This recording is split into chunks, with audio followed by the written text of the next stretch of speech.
up everyone? Chef Jake Yates here with Jake's Awesome Cooking Show. Welcome, so happy to have you. Today we're gonna be making one of my favorites, Chile Colorado. Say it with me, Chile Colorado. It's not Chile Colorado, Chile Colorado. What does Chile Colorado mean? Well, actually it's red, it means reddish in Spanish.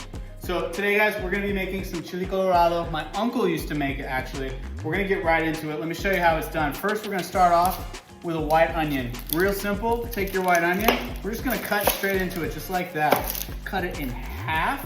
We're gonna remove the skin, just like that. But we're actually gonna caramelize the onions first. So go ahead and take your onion. You can cut it either way, it's totally fine. I like to cut it this way. So I'm just gonna cut that onion just like that. I'm cutting straight through. You don't have to do it as fast as me. You can do it slower if you want to, it's totally cool. It's not a race, guys. In fact, Chile Colorado actually takes some time to make. So this is gonna take a few hours. We're gonna actually braise this, but it's a really simple dish. It's a beef stew, a Mexican beef stew. It's really delicious. So we take our onions right here. See how they're nice and thin like that? We're gonna take those and we're actually gonna caramelize them. So we're gonna move them to our pan. We're gonna cook them in the pan. While they're cooking, you're gonna just let them caramelize slowly. Okay guys, so in a pan, what we're gonna do is we're gonna take a little bit of our oil. I'm using canola oil here, just a little bit. We're gonna let it heat up for just a second because I don't want it to be too cold. But here guys, I have my onions, nice and beautiful, nice and cut. Like I said earlier, it doesn't have to be perfect because we're going to end up blending it all in a blender anyways. But I want to caramelize this first because it's gonna bring out a lot of more intense flavors. You could just throw the raw onion in there, but guys, here at Jake's Awesome Cooking Show, I really just like to do things with excellence. So we're gonna do the extra step here, and we're gonna go ahead and caramelize those onions. Now, when you're caramelizing your onions, what you really are looking for here is you're looking for low and slow. Notice how there's not a big searing sound. I'm not trying to sear these, I'm trying to caramelize these, which means that it's gonna take some time. I'm guessing this is gonna take probably around anywhere from 45 minutes to an hour to just slowly caramelize this onion. And as you can see, you can hear it starting to sizzle just a little bit. We wanna keep this at a low sizzle, guys. We don't wanna burn these. So make sure you're using a lot of oil. The oil of choice, I think the best oil would be canola oil or vegetable oil. I would not use an olive oil, although you can. Olive oil has a lower smoke point, which means that if you're gonna use olive oil, you're probably gonna end up with a lot of smoke. So go ahead and get your onions caramelizing. We're gonna go ahead and just add some more oil. And then what I like to do is I like to add a little bit of salt too. What this is gonna do is it's gonna add flavor throughout the entire cooking process. So go ahead and add a little bit of your salt. It's gonna be delicious. So go ahead and just mix around. We're gonna mix these onions. Oh man, I can smell the onions, they smell great. These are gonna cook slowly. While these onions caramelize, we'll take you back to the beef for a second. We gotta take our beef now. So for our beef, guys, we're gonna be using chuck beef. I think chuck beef is a very underrated cut of beef. It's a fantastic cut. It's pretty cheap, and when done correctly, it's absolutely delicious. So guys, you're gonna take your chuck. This is about 2.5 pounds of chuck beef. You guys go ahead and you're going to cut all the fatty parts off of this chuck. And what we're looking for really is we're gonna be looking for perfectly diced cubes. Our beef for our Chile Colorado in perfect cubes. So we're looking at something like this, guys. So we want a nice, beautiful cube so it looks and cooks at the same rate. You'll end up, when you guys are finished, when we cut through these, just like that. Notice how I'm cutting perfect cubes here, guys. Look at that. That's a beautiful cube. This is going to shrink as it cooks, so make sure you're cutting it at even cuts. Here's another example. I got a couple here that I just cut. Next, we're gonna use some of our chilies. So we have 3 different types of chilies that we're using today. I personally love to use a different mix of chilies. Some people will say when you make Chile Colorado, you're only gonna be using one type of chili. I personally like to use a mix of chilies. So what I'm gonna be doing today is I'm gonna be using a little bit of these, and they're dried, so we're gonna be using dried chilies. We're gonna be using dried guajillos. These have a little bit of a bitter flavor, but they actually brings a lot of depth to the sauce in the end. So what we're gonna do is we're gonna take these chilies just like this. You're gonna go ahead and cut off the top and see how there's like a lot of seeds in there? We're gonna go ahead and remove those. So go ahead and shake out all those seeds. In fact, to make your life a little bit easier, you can even crack these a little bit open. They're dried chilies, so we're gonna rehydrate them in some boiling water. And another chili we're gonna be using today is the Pasilla chili. So take a look at this. It's a little bit darker in color.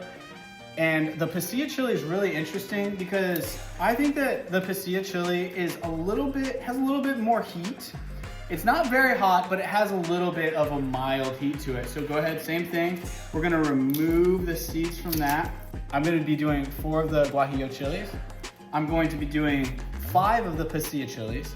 And then there's one more chili that we're gonna be using that I think is really fascinating that you guys are gonna love. And it's actually my personal favorite dried chili of all the dried chilies. I'm gonna be using some Ancho chili. So take a look at this. Look at that beautiful Ancho chili there. Isn't that amazing? So the Ancho chili, you could think of it as a giant raisin, essentially.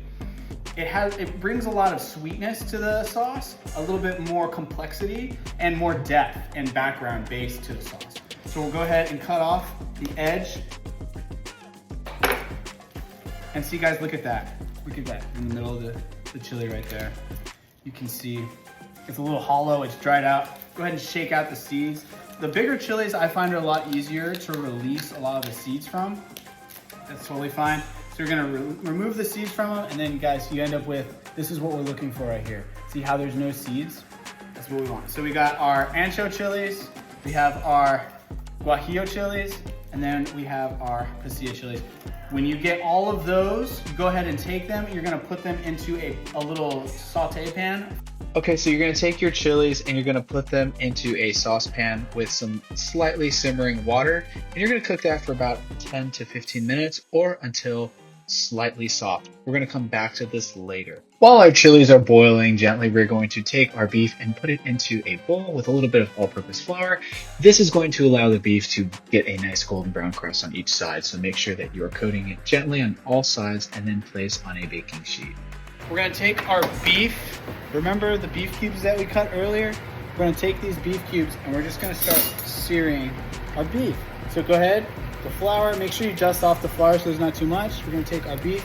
Notice how when I'm searing this beef, I'm giving nice space in between each piece of beef. This is very important when you're searing meat. You wanna make sure that you don't overcrowd the pan.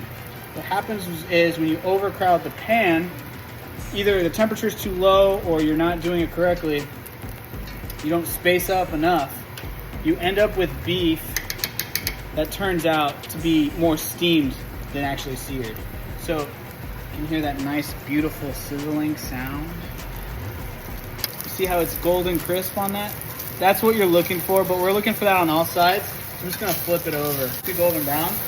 What we're gonna do is we're gonna go ahead and just transfer it. Guys, I mean, look at that crust. Look at that. Beautiful, delicious seared crust. It's perfect. Absolutely perfect. So what we're gonna do now is we're gonna take all of our beef here that we've seasoned, we've floured, we've seared it. Looking like my chilies are done boiling here. So what we're gonna do is we're gonna strain these and then we're gonna turn them into the blender.